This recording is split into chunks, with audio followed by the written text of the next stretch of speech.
잊어버릴만 하면 또 오고 예, 그렇습니다. 제가 이 자리에 오면 늘 그런 생각이 듭니다.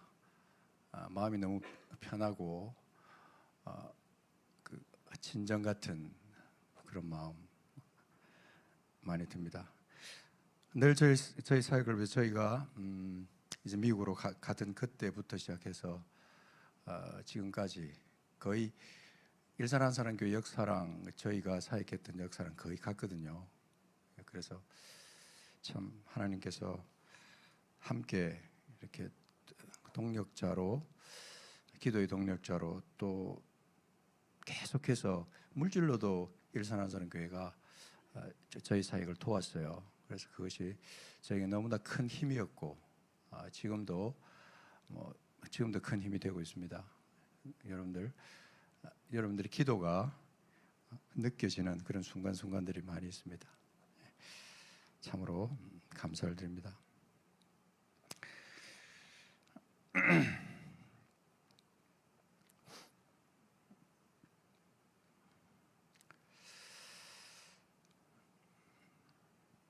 제가 오늘 이렇게 말씀을 전하는 것은 특별하게 제가 무슨 말씀의 힘이 엄청나기 때문에 제가 말씀을 전한다, 이거보다는 그동안에 인생을 살면서 또 하나님 맡겨주신 사역들을 감당하면서 나름대로 느껴지고 깨달아지고 때로는 결단하고 때로는 회개하던 그런 참 한 사람의 목회자로, 한 사람의 선교사로, 한 사람의 성도로서 지금까지 살아온 그런 삶들에 대한 것들을 조금 나누면 좋겠는데, 제가 오늘 밤에 이런 이 시간이 하나님의 그 인도하심이라고 저는 믿습니다. 분명히 모든 것은 다 하나님의 인도하심, 좀 특별히 오늘 밤에 이것은 예정되지 않았던 그런 시간인 것 같아요. 예.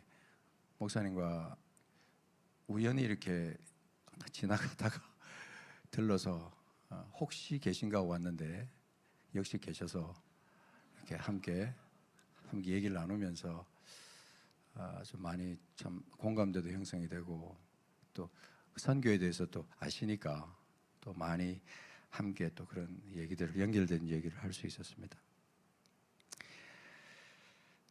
오늘 그 제목을 갖다 왜 사는가, 이런 제목인데, 저는 이렇게 막 자극적인 제목을 저는 별로 잘 안 씁니다. 평범한 제목들을 많이 쓰는데, 오늘 왜 사는가라는 질문이 좀 자극적으로 느껴질 수 있어요.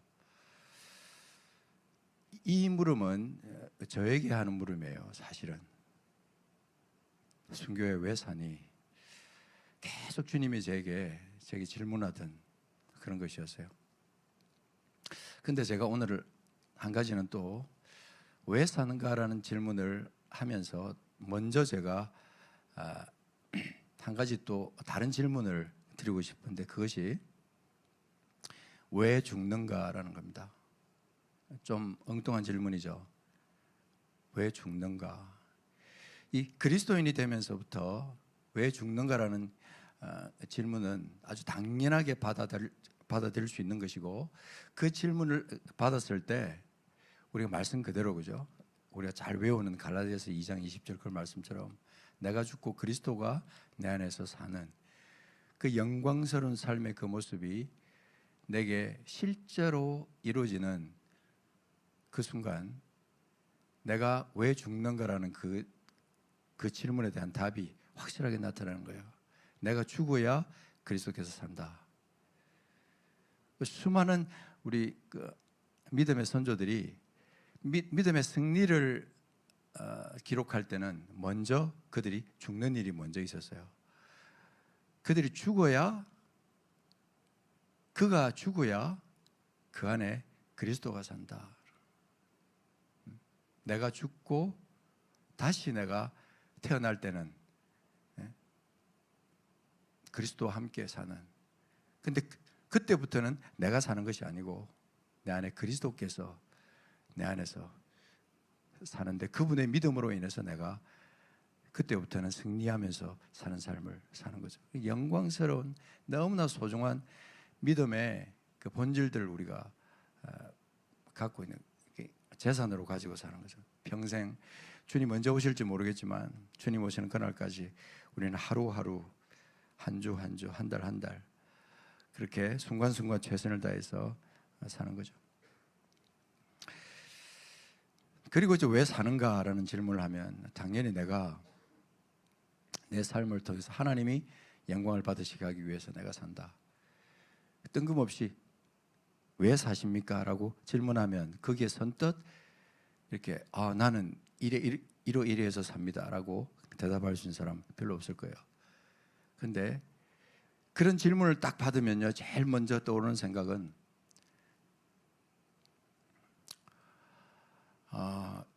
삶의 목적이 다분히 일차원적인 삶, 그런 삶에 머물러 있다는 것을 나 스스로, 여러분에게 보다는 나 스스로에게 질문했을 때 여전히 내가 목회자로 살면서 선교사로 살면서 여전히 내가 일차원적인 삶을 내가 살고 있구나 라는 그런 생각을 많이 하죠. 그 생각을 완전히 뒤덮어주는 한 분이 계시는데 그분이 바로 성령님이더라. 그 성령이 내 안에 임재하시는 그날부터 이미 내가 예수 그리스도를 개인의 구주로 영접할 때 나는 이미 성령 안에 거하는 삶을 살았는데도 불구하고 나는 그것을 인식하지 못하고 살았고, 때로는 내가 목회자로서 사역자로서 선교사로서 그냥 그 오제에 들어가서 내가 배낭 메고 들어가서 그들과 함께 사는 그런 시간이 있었는데도 불구하고 나는 여전히 이 성령과 상관없는 삶을 살았던 그런 날이 있었어요. 제가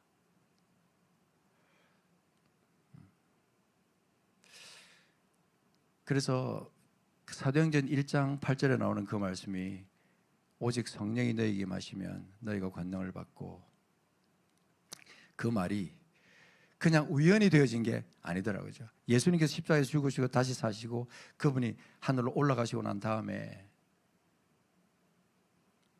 그때부터 제자들은 그 공허한 마음 속에서 다시 오실 주님을, 금방 올라가셨는데 곧 다시 오실 주님을 기다리면서 그들은 한 곳에서 모여서 기도하고 있었어요. 그때 임재하신 것이 바로 성령님이세요. 불의 혀같이 갈라지는 것으로 모든 사람 위에 나타나서 저는 눈을 감고 기도할 때 그 현장이 때때로 이렇게 제가 상상보다는 영적 실체로 내 마음속에 느껴지는 때가 있어요. 눈에 보일 때가 있습니다. 와, 정말 감격이 내 속에서 몰려오죠. 여러분, 성령이 임재하시는 그것은요, 그 예루살렘에서 마가의 다락방에서 일어났던 그것만이 아니고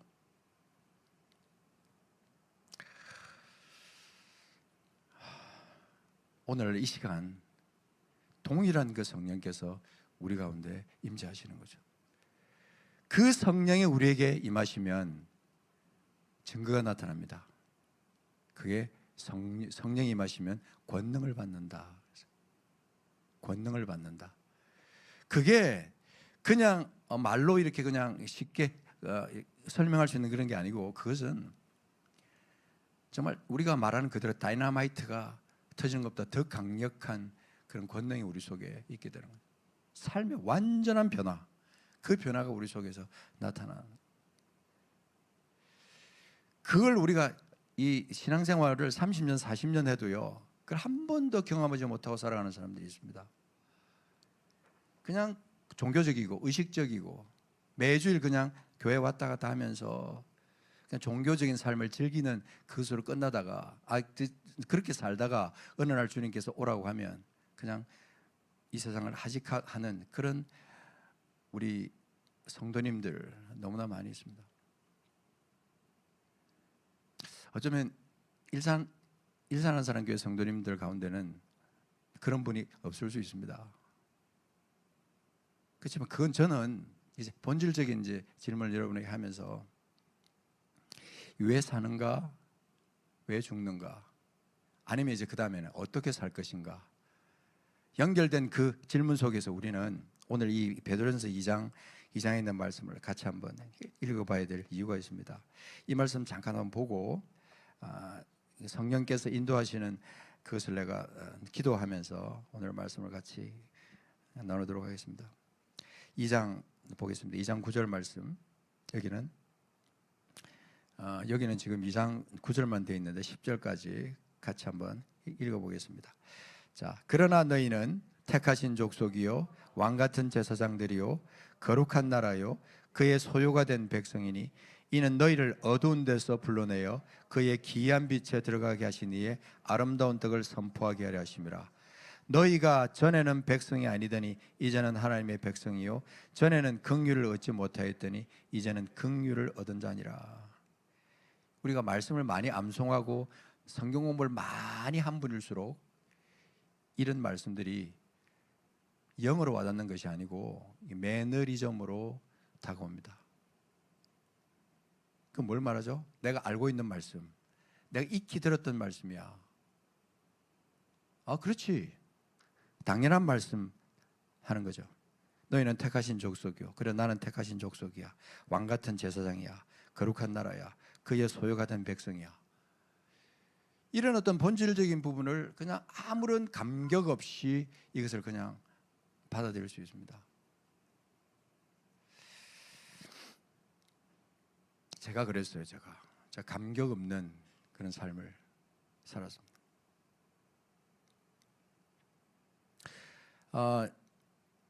여러분 왜 지금 이 자리에 앉아 있고 여러분 왜 그리스도인으로 거듭나셨습니까?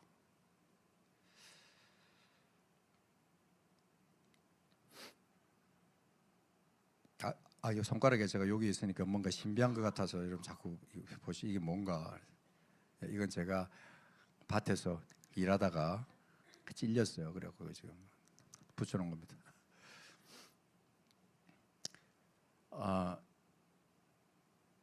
이 하나님께서 우리를 부르신 그 부름의 본질적인 그 변화가 여기 지금 9절에 나옵니다.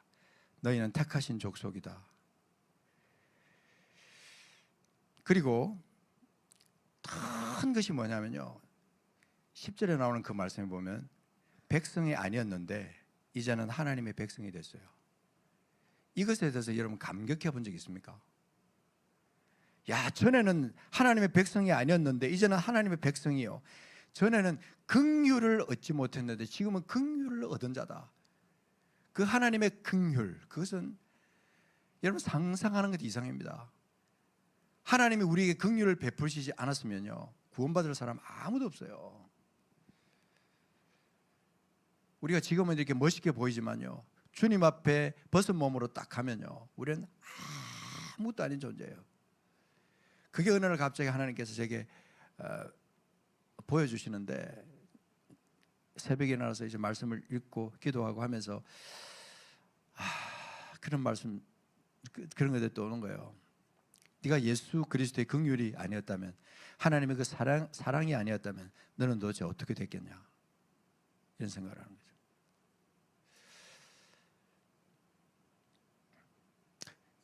너무 제가 지금 깊은 얘기를 하니까 여러분들 조금 심각해진 것 같은데요 제가 본질적으로 여러분께 한번 질문해 봅니다.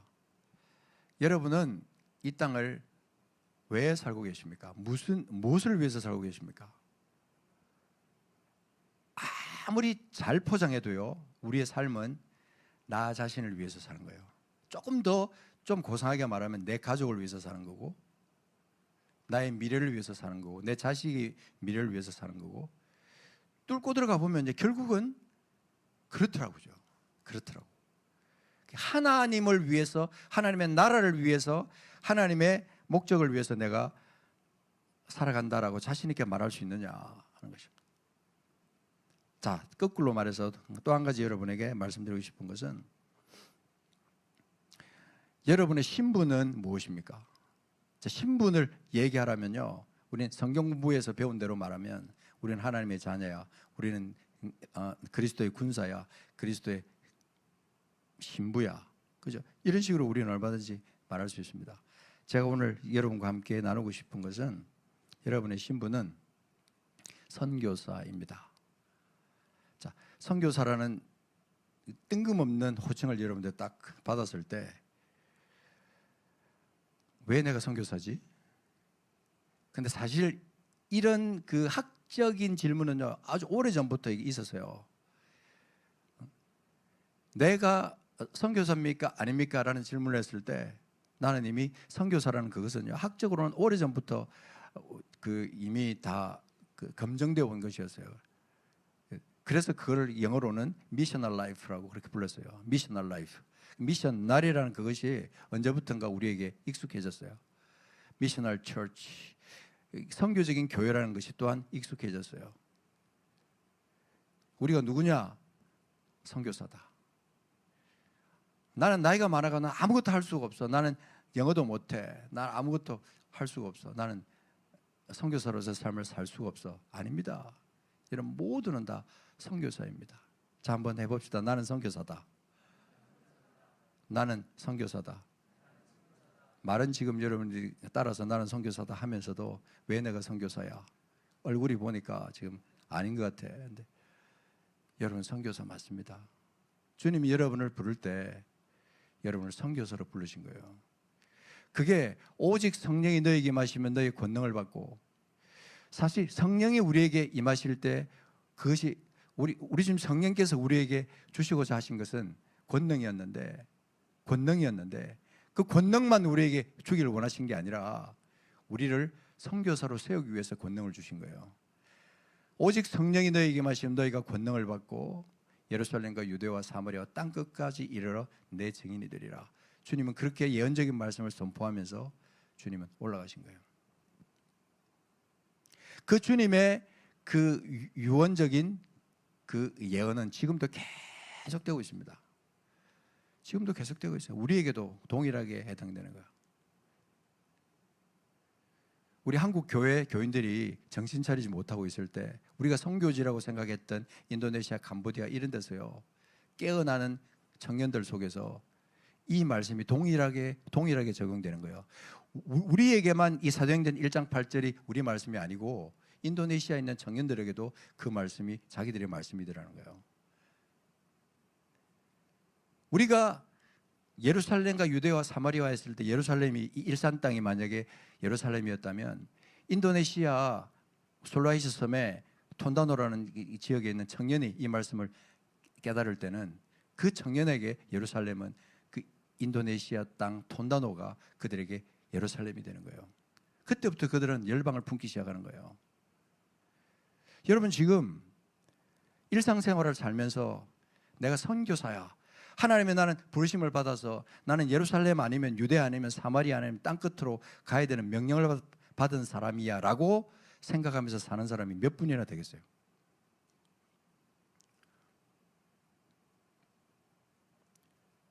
지금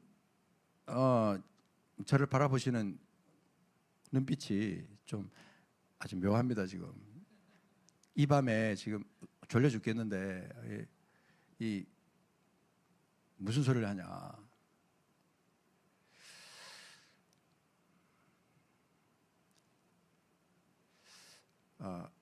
여러분들이 선교사가 아니라고 말하면요, 여러분 일상생활과 하나님이 우리에게 주신 그 사명을 이뤄낼 길이 없어요. 여러분 목사도 아니죠. 그냥 집사, 뭐 권사, 뭐 장로, 뭐 이런 직분 가지고 어떤 선교적인 사명을 감당한다고 하는 데 대한 개념을 떠올리기는 힘들어요.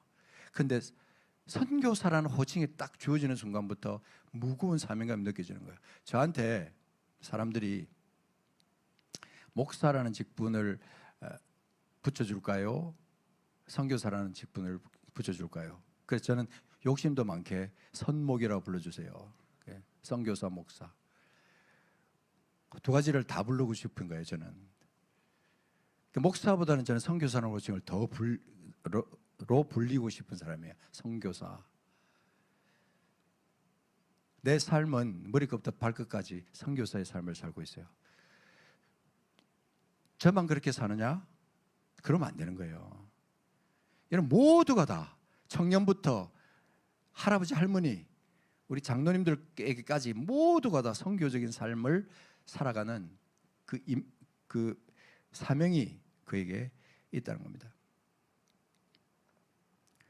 저는 지금 생각하면요, 참 간증인지 정말 어떤 그 고백인지 모르겠는데 하나님께서 저를 특별한 존재로 만들어 주셨습니다. 특별한 존재. 지금 생각하면 1997년 8월 달에 제가 일산 한사랑교회에서 파송을 받아가지고 미국으로 갔잖아요. 미국 가서 거기서 3년만 사역하다가 다시 나온다고 했는데 그것이 5년이 되고 그러면서 그 가운데 하나님께서 남들은 그렇게 힘들다고 말하는 그 소위 말하는 그 영주권 과정을 하나님께서 너무나 쉽게 통과시켜 주셨어요.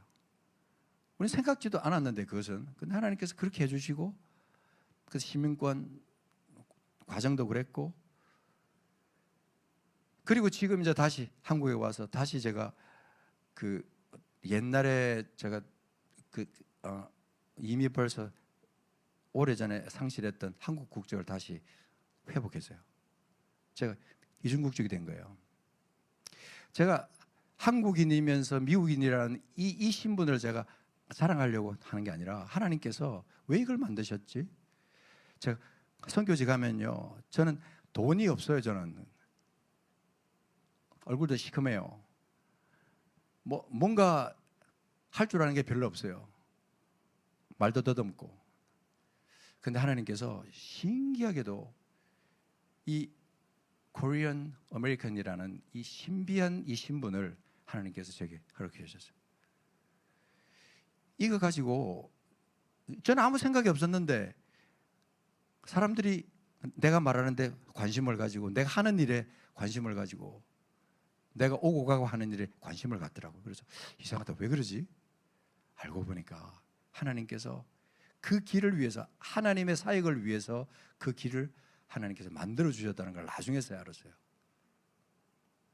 그 또 한 가지는요, 제 체질이에요. 체질. 저는요, 비행기를 타고 다녀도 정말 아무 문제가 없어요. 어떤 사람들이 12시간을 비행기를 타고 간다 그러면 사람들이 어떻게 비행기를 타고 다녀요? 저는 막 조미 쑤시고 막 도체가 막 살 수가 없어요. 저는 공중에 떠 있는 그것이 저는 너무나 그냥 편하네요. 공중에 떠 있는 그것이 그냥 너무나 편안해서 그 비행기를 타고 내리고 비행기를 타고 내리고 하는 그것이 저는 버스를 타고 가는 것처럼 그냥 일상이 되어버린 거예요. 제가 지금 그동안에 드렸던 항공료를 생각해 보니까 어마어마하더라고요. 집 한 채 값이 날아간 것 같아요. 근데 그렇다고 해서 제가 무슨 비즈니스석을 타고 다녔겠어요? 좁은데 이게 타고 다녔지만 그래도 많이 탔더라고요. 정말 많이 탔어요. 근데 제가 지금 그걸 말하려고 하는 게 아니고 제 체질을 말하는 체질. 비행기를 그렇게 타고 다녀도 그것 때문에 피곤하다 이렇게 느껴본 적이 별로 없고, 또 한 가지는 또 어떤 체질이냐면요, 어떤 음식이든지 먹어요. 음식이라고 붙은 건 다 먹어요. 저는. 남들은 그냥 막 다 우유 막 이런 것도 저는 그냥 거뜬하게 먹어요. 제가 막 맛있다 그러면요, 사람들이 지금은 잘 안 믿어요. 근데 처음엔 제가 막 맛있다고 하면 정말 맛있는가 보고 딱 먹어봤는데 맛있지도 않은 걸 맛있다고 한다고 거짓말쟁이 막 이렇게 그러는 거예요. 전 진짜 맛있거든요. 그래서 하나님께서 저를 이렇게 만들어 주신 것은 저를 열방으로, 그러니까 예루살렘, 유대, 사마리아 땅끝 이 중에서 하나님께서 사마리아와 땅끝, 적어도 그 넓은 영역으로 하나님께서 저를 인도하시기 위한 섭리가 있었더라 하는 것을 지금 제가 느끼는 거예요. 제가 앞으로 몇 년 더 그렇게 비행기를 타고 다닐지 전 몰라요. 근데 하나님의 뜻이 다하는 그 순간까지 아마 그 일이 계속되지 않겠느냐. 특수한 임무가 저에게 때때로 주어질 때가 많습니다. 제가 한 가지 좀 특별한 간증을 하고 싶은 것은 1997년 8월 달에 제가 미국 가가지고 그 LA 있었거든요. LA 있었는데 그때 가고 나서 얼마 안 있었을 때 우리 그 옆에 있는 교회 거기서 예언 집회를 하는 거예요. 예언 집회. 그래서 할아버지 목사님이 나오셔서 80도 더 된 분이 앉아갖고 일어서지도 못하고 의자에 앉아갖고 이렇게 말씀하시는데 그 자리에 저희가 저 뒤에 앉았어요. 아내랑 제가 저 뒤에 앉아 있었는데 그분이 저희를 부르는 거예요. 아내가 그때 막 마음속으로 해보시죠. 이랬는데 저희를 부르는 거예요. 그 수많은 사람 중에 앉아서. 근데 그 사람이 우리 사정을 어떻게 알겠어요? 저희한테 아들 둘이 있다는 것을 어떻게 알겠어요? 근데 그분이 일어나라고 하고는 그렇게 예언을 하는 거예요. 저기는 그 남편은 전 세계를 비행기를 타고 다니면서 복음을 전할 거고, 아들 중에 하나는 말씀을 전하는 자가 될 것이고, 한 사람은 찬양 사역자가 될 것이다. 그리고 그 예언이 끝난 다음에 그러고 나서 기도를 해주시고 카세트 테이프에다가 이렇게 담아서 줬어요. 사람들이 막 축하한다고 막 그랬었어요. 근데 우리는 이제 그 말씀을 우리는 그냥 그대로 마음속에 간직하고 아들들에게 말 안 하고 그냥 있었어요. 세월이 많이 지난 다음에 그때서야 이제 아들들에게 말했는데, 그때는 이미 하나님께서 그 예언 그대로 이루어주신 뒤에 이미 지금 그대로 하나님께서 그대로 지금 인도하고 계세요. 말씀 사역자로, 찬양 사역자로 하나님께서 그들을 하나님의 종으로 다 세우셔서 일을 하고 있습니다. 이건 제가 뭘 말씀드리고 싶냐면요, 저는 정말 평범한 사람이에요.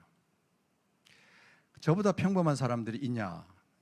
없을지도 몰라요. 여러분 정말 특별한 분들이에요. 다 여러분 특별한 분들인데, 제가 평범하면 여러분도 평범하고, 여러분이 평범하면 저도 평범한 거예요. 진짜 평범한 사람을 우리를 구원하신 거예요. 우리는 정치인도 아니고 그죠? 유명한 사람도 아니고, 근데 하나님은 이 평범한 나를 구원시켜서 하나님의 자녀로 삼으셨어요. 여기 있는 대로 불러냈다 그랬어요. 어두운 데서 불러내어서 그의 기이한 빛에 들어가게 하셨어요. 근데 왜 우리를 부르셔서 그렇게 했느냐?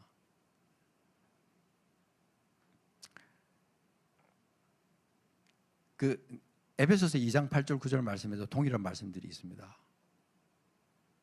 너희가 그 은혜를 인하여 믿음으로 말미암아 구원을 얻었나니 이것이 너희에게서 난 것이 아니요 하나님의 선물이라. 이렇게 말하면서 그 뒤에 쫙 보면요, 거기도 보면 우리를 흑암에서 불러낸 하나님께서 그분의 덕을, 아름다운 덕을 선포하기 위해서, 선전하기 위해서 우리를 불렀다, 구원시켰다라고 그렇게 말하는 거예요. 그 뭐예요? 우리 삶의 목적은 선교예요. 선교. 예루살렘부터 유대에서부터 사마리아에서 땅끝까지 하나님께서 우리를 사용하셔서 그분의 아름다운 덕을, 여기에 보면은 그죠? 그 기이한 빛에 들어가게 하신 이 아름다운 덕, 그 하나님의 아름다운 덕, 그것을 선포하게 하려고 우리를 부르셨다는 거예요. 특별한 목적을 우리에게 두신 거예요. 그게 나한테만 둔 게 아니고 여러분 모두에게 다 동일하게 그 목적을 두신 겁니다. 이거 여러분 혹시나 깊이 생각 안 하셨다면 오늘 한번 생각해 보시기 바랍니다. 우리 인생은 짧아요. 정말 짧아요. 여러분 지금 일산한사람교회가 30년 됐다 그러는데 30년이라는 세월이 어떻게 지나간지 모르겠어요. 여러분도 동일한 지금 아마 감흥이 있을 거예요. 일산한사람교회 역사를 중간에 오신 분도 계시고 그때부터 계속 계신 분도 계시겠지만 언제 이렇게 30년이 지나갔지? 여러분 인생도 똑같은 거예요. 그 30년 세월을 여러분 어떻게 살아오셨으며 앞으로 남은 생애를 어떻게 사실 것인가, 이것에 대한 심각한 도전을 여러분들이 받으셔야 되는 거예요. 이 신앙의 매너리즘은요 지금 무서운 겁니다. 오늘 이렇게 살고 또 다음 날 그렇게 살고, 이번 주에 그렇게 살고, 다음 주에 또 그렇게 살고, 그러다 보면 한 달 지나가고 어느새 1년이 훅 지나가 버려요. 어느 날 갑자기 하나님 앞에 서서 이제 내 인생을 마감하고 이제 영원한 나라로 옮겨지기 직전에 여러분 인생을 갖다 돌아봤을 때 후회 없는 인생, 그건 내가 열심히 일하면서 돈을 벌어가지고 우리 자손들을 위해서 손자까지 내가 걔네들이 편안하게 먹고 살 수 있도록 내가 돈을 모아놓고 죽으리라. 그것처럼 어리석은 인생은 없다는 겁니다. 여러분 중에는 없을 거라고 믿습니다. 간혹 있을 수 있어요. 간혹.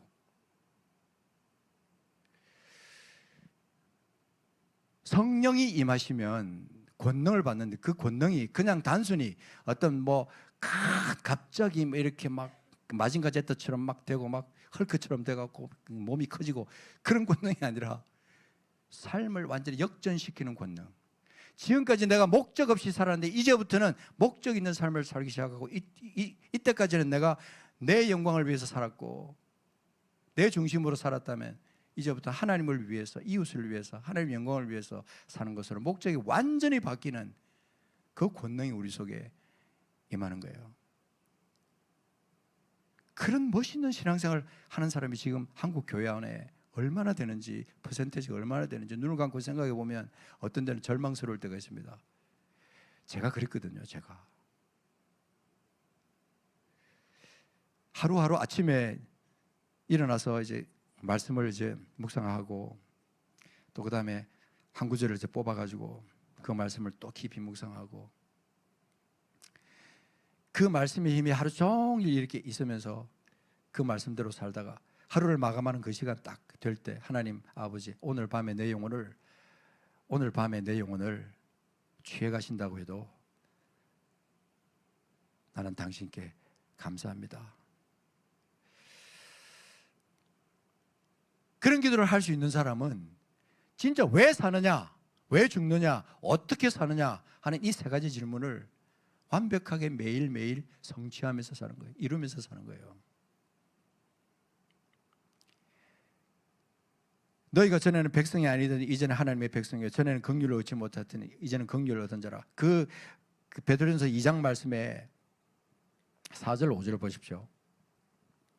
사람에게는 버림바가 되었으나 하나님께는 택하심을 입은 보배로운 산돌이신 예수께 나아가. 자, 예수께 나아가. 그 다음에 보면 5절에 보면 너희도 산돌같이 신령한 집으로 세워지고 예수 그리스도로 말미암아 하나님이 기쁘게 받으실 만한 신령한 제사를 드릴 거룩한 제사장이 될지니라.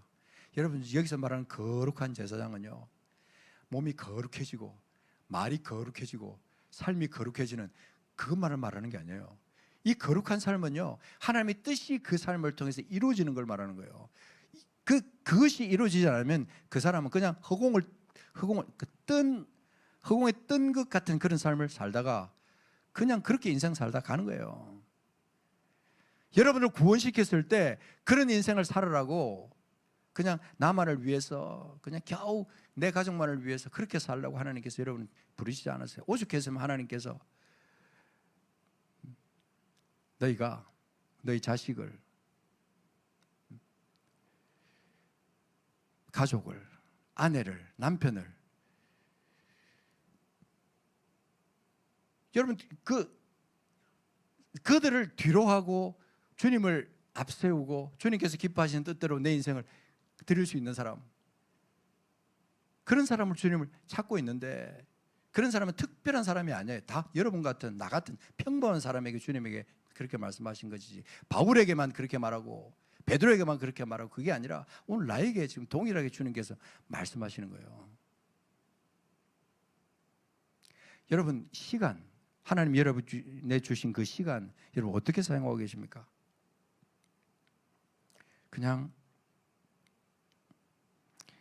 의미 없이 TV 앞에 앉아서 멍 때리고 앉아가지고 그냥 시간을 보내는 거, 여러분 정말 하나님이 싫어하시는 걸 저는 너무나 뼛속 깊이 느끼고 있는 사람이에요. 우리 그리스도인은 그렇게 살아서는 절대 안 됩니다. 여러분이 하나님께서 주신 그 물질, 그 쌓아놓은 그 물질 그거요, 여러분 쌓아놓으라고 주신 거 아니라는 게 잘 아시죠? 그 쌓아놓으라고 주신 거 절대 아닙니다, 여러분. 옛날에는 주님께서 그 11조를 명령하실 때 돈으로 내라고 말씀하지 않으셨어요. 그때는 11조 낼 곳이 멀리 있으면 돈으로 바꿔가지고 거기 가가지고 다시 먹거리로 바꿔서 하나님께 내라고 말씀하신 거예요.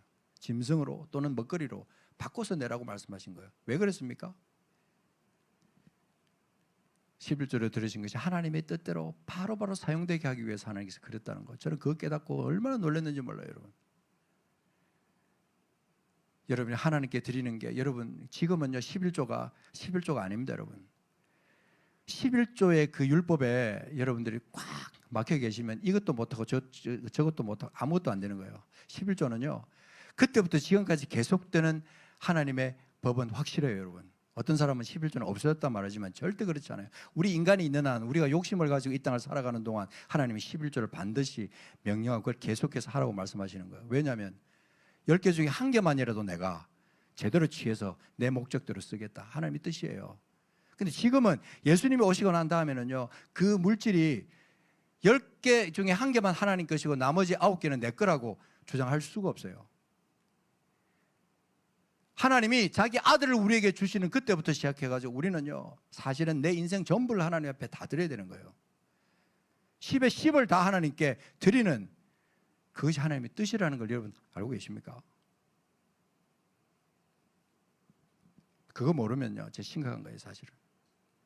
아직도 여러분 중에 아직까지 11조 10개 중에 1개 그거 카운트하면서 100만 원이니까 10만 원, 그러면 만약에 내가 그 113만 5천원을 받았으면 어떻게 계산하지? 계산기를 두드려 보니까 답이 안 나오는 거예요. 그게 아니에요, 여러분. 그것을 하나님께서 말씀하시는 게 아니에요. 우리 인생 전체를 지금은 다 받으시기를 원하시는 하나님이시고 그 하나님의 뜻을 우리가 따라서 살아간다면요 내 인생을 주님의 뜻에 맞는 삶을 사는 거죠. 여러분 주변에 예루살렘이 열려있고 유다가 열려있고 사마리아가 열려있고 땅끝이 열려있어요. 어떤 사람은 아무것도 못해도 선교사의 삶을 살 수가 있습니다. 멀리 못 가, 절대로 나는 비행기를 탈 수 없는 사람이야. 그러면요 그 사람은 사마리아 땅끝까지 갈 수 없는 사람이에요. 하나님께서 그 사람의 상황을 아시죠? 기질을 아시죠? 그 사람을 위해서 예루살렘이 열려있는 거예요. 그 사람을 위해서 조금 더 멀리 갈 수 있는 사마리아가 열려있는 거예요.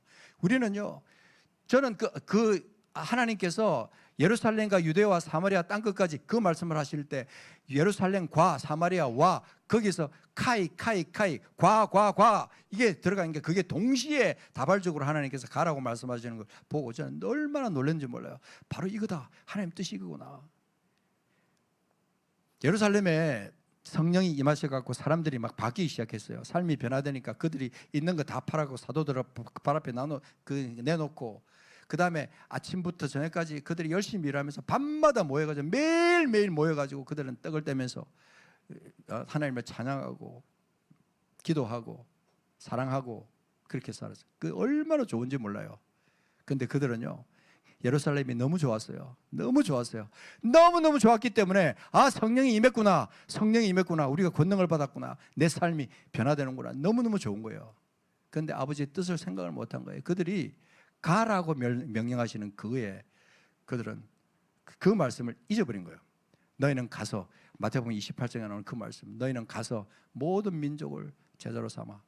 왜 하필 유대에 있는 사람들에게 너희는 모든 민족을 제자 삼아? 말도 안 되는 소리 하지 마십시오. 우리가 지금 예루살렘에 살고 있는데 모든 민족을 어떻게 제자를 삼아요? 상상이 안 되는 거거든요. 근데 하나님께서는 우리에게 그렇게 말씀하시는 거예요. 근데 그때 당시 예루살렘 성도들은 그걸 생각을 못했어요. 너무너무 좋았어요. 매일매일 모여서 사랑하고 너무 행복해. 너무 행복해서 잊어버린 게 뭔지 아십니까? 가는 걸 잊어버린 거예요. 가라고 말씀하셨는데 가라고 말씀하신 그 말씀을 새카맣게 잊어버리고 예루살렘에 바글바글 모여서 사는 거예요. 그래서 사도행전 1장 8절, 그런데 그것이 여러분 8장 1절에 가서 보니까 완전히 주님이 흩어버린 거예요.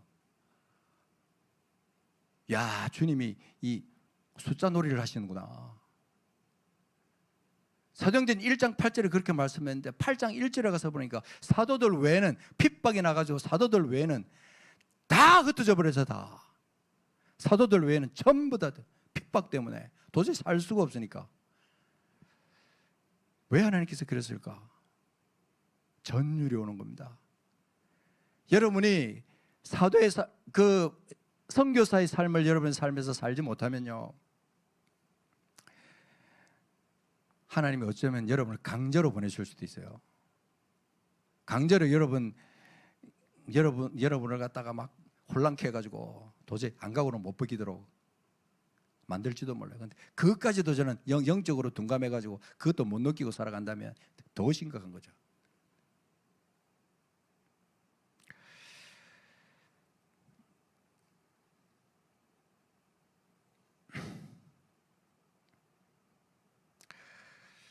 제가 지금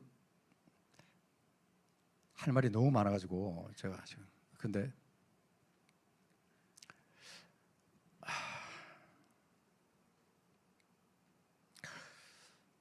여러분 진짜 영어 한마디 못해도 괜찮아요. 여러분 한 분 한 분이 다 선교사라는 마인드를 갖고 여러분이 내일부터 여러분이 있는 곳으로 나가기 시작하면요, 여러분의 삶의 질이 달라질 거예요. 내가 선교사인데 선교사의 사명이 뭐죠? 근사하게 폼내고 현지에 가가지고 그냥 막 거기서 돈 많으니까, 돈 많은 나라에서 와가지고 돈 막 쓰면서 이렇게 살 수 없는 거잖아요. 막 거기 있는 사람들 하이노로 부리면서 좋은 차 타면서 이렇게 살 수 없는 거잖아요. 하나님께서 선교사를 나아가는 사람에게만 선교사로 부른 게 아니라는 걸 여러분 깨달으셔야 돼요. 여러분 어떤 사람은 그래요. 가는 선교사가 있으면 보내는 선교사가 있지. 나는 보내는 선교사야. 나는 갈 수가 없으니까 나는 보내는 선교사야. 보내는 선교사는 무슨 보내는 선교사? 보내는 선교사가 했으면 그러면 적어도 그 땅에 어느 나라로 그 선교사를 보내고 그 선교사를 구원하는 사람이라면 그 선교지에 대해서 여러분 얼마나 아십니까? 그 선교사님 주변에서 어떤 일이 벌어지고 있는지 여러분 얼마나 아십니까? 모르는 거죠. 선교한다, 돈 좀 보냈다. 선교사님이 와서 차가 필요해요, 집이 필요해요. 그러니까 호주머니 털어갖고 차 살 돈 보내주고 집 지을 돈 보내주고, 그래서 난 할 일 다 했다. 선교사님이 보내주는 게 기도 제목 벽에다 붙여놓고 읽든 맞든 말든 그냥 다 했다. 우리 교회는 할 거 다 했어. 그게 어떻게 선교적 교회입니까? 선교적 교회가 아니에요, 이건. 적어도 열방을 품고 하나님의 마음이 담긴 곳을 향해서 부지런히 교회가 움직일 수 있는 그런 교회가 선교적 교회고, 그런 성도가 선교적 삶을 사는 성도예요.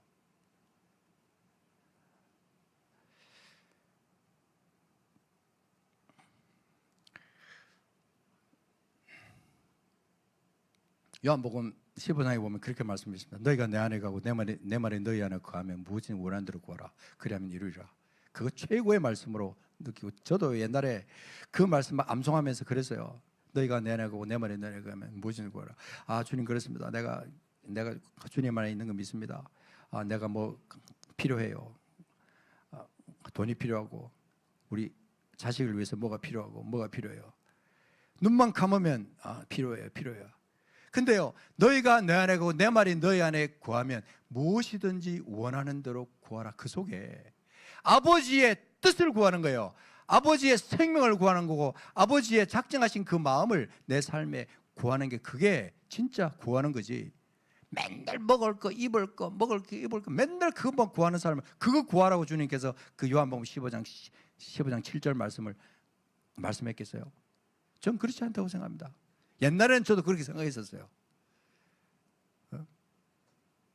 요한일서 5장에 가서 보면은 담대하게 구하라, 담대하게 구하라. 그러면 주님께서 이루어 주신다. 정말 놀라운 말씀이야.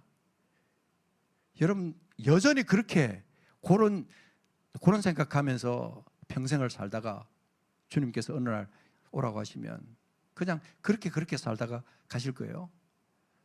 그건 아니잖아요. 그렇게 살아서는 안 된다는 거예요. 제가 미국에서 문경으로 올 때 제가 인간적으로는 정말 싫었어요. 아내가 여기 있지만 아내는 그랬어요. 제가 자기 갈 거 다 정해놓고 뭐 갈래 안 갈래 이러니까 자기가 내가 갈 것 다 결정해놓고 가자고 하니까 할 수 없이 아내가 이제 따라온 거거든요. 근데 아내가 물론 중요해요. 그래서 아내 마음이 소중하다는 건 난 믿어요. 근데 저는 인간적으로 그때 당시에 너무 싫은 거예요. 왜냐하면 나도 좀 뭔가 좀 폼나는 목회 좀 하고 싶은데 이런 마음이 드는데 지도를 보니까 세상에 산골에 집도 없는데 교회가 하나 떡 있는 거예요. 여기를 가라고? 여기를 내가 가라고? 아버지 진짜예요 이거? 내 마음에 내가 갈 마음을 주시는데 여기를 진짜 가라는 거예요 아버지? 3일 정도 제가 진짜로 고민을 많이 했어요. 근데 아버지께서 제 마음에 평안을 주시는 건요, 내가 이제 너에게 큰일 하라 그랬냐? 내가 너에게 맡겨준 그 시점에 맡겨준 그 일만을 위해서 내가 부르면 그냥 네 인생 그렇게 살다가 내가 맡긴 그 일 충성하며 살다가 그렇게 시간이 지나가서 수완이 차서 그냥 내가 오라고 하면 너는 그냥 오면 되는 거야. 그게 완전한 행복이라는 것을 저는 나중에서야 진짜 깊숙이 깨달았어요. 저는 그냥 순종한 것밖에 없어요. 가라고 하니까 그 땅을 알게 하시고 그 땅을 갈 마음을 하나님께서 내게 주실 때는 이 땅을 통해서 당신의 뜻을 이루기 위해서 나를 부르셨구나. 아내와 나를 부르셨구나. 근데요 지금 제가 생달에 와보니까 오기를 정말 잘했어요. 정말 잘했어요. 그 새벽에 여러분들이 생달에 안 있어봐서 모르죠. 진짜 좋습니다. 주님과의 그 직접적인 그 만남이 완전히 그냥 통하는 그 시간이에요. 너무너무 기가 막힌 시간이에요. 그 자연 속에 아침에 일어나서 창을 바라보면요 완전히 산수화가 있어요. 산수화. 여러분 도저히 못 느끼시죠? 여러분 창 열면 아파트가 보이잖아요. 거기는요 산수화가 열려 있어요. 매일. 봄에는 봄의 산수화, 여름에는 여름의 산수화, 가을에는 그 아름다운 단풍의 산수화, 겨울에는 그 눈 덮인 산수화. 와, 상상이 되십니까 여러분? 근데 그것이 나의 분복이라는 생각이 들면서 나에게 주어진 영혼, 나에게 주어진 그 사명, 이 땅 그리고 열방, 하나님이 내게 기지를 그렇게 만들어 주시고 그렇게 길을 내셔서 나에게 그 길을 따라가게 하시는 하나님, 그 하나님이 그렇게 좋은 거예요. 매일매일 성령과 함께 동행하면서 운전을 하든 뭘 하든 뭐 인도네시아에 있든 캄보디아에 있든 어디 있든 하나님은 나와 함께 하시는 것을 느끼면서 그 순간순간 내가 그 사명을 감당하는 선교사로서의 삶을 사는 그것이 그렇게 행복하더라고요. 저는 일상 한사람 교회가 선교적 교회가 되기를 원하는 거예요. 이전에 정말 그럴 수 있는 교회였어요. 근데 막 풍파가 치고 그러면서 막 제가 막 그때는 눈물이 확 쏟아지더라고. 캄보디아로 막 가서 막 그렇게 하다가 갑자기 그냥 휙 바뀌어가지고 그냥 선교사들한테 가던 것도 다 끊어버리고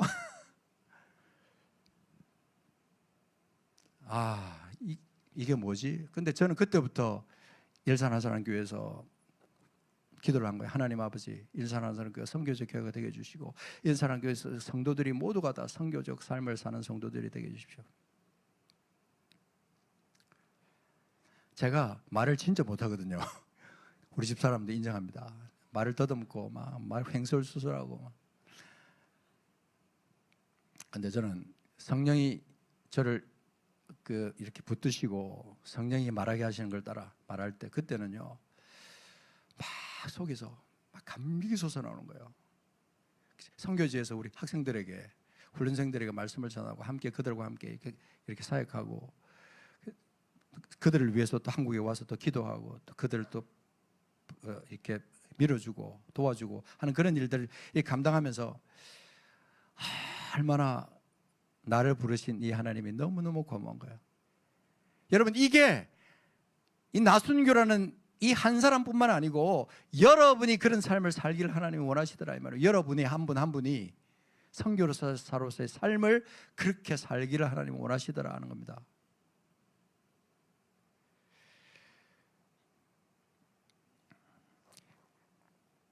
머지않은 장래에 여기 빈 곳에 깨끗하게 되어 있는 여기에 선교지 사진들이 쫙 도배가 되고 여러분들이 올해도 가고 내년에도 가고 계속해서 같은 곳을 또 찾아가서 그들을 위로하고 세워주고 그래서 거기서 나오는 아름다운 모습들을 담은 사진들이 쫙 걸리고 기도 제목들이 걸리고 와 상상이 되는데 막 흥분이 되는 거예요. 여러분은 안 보이죠? 그냥 뭐 깨끗해. 저는 보이는 거예요. 지금 이게 자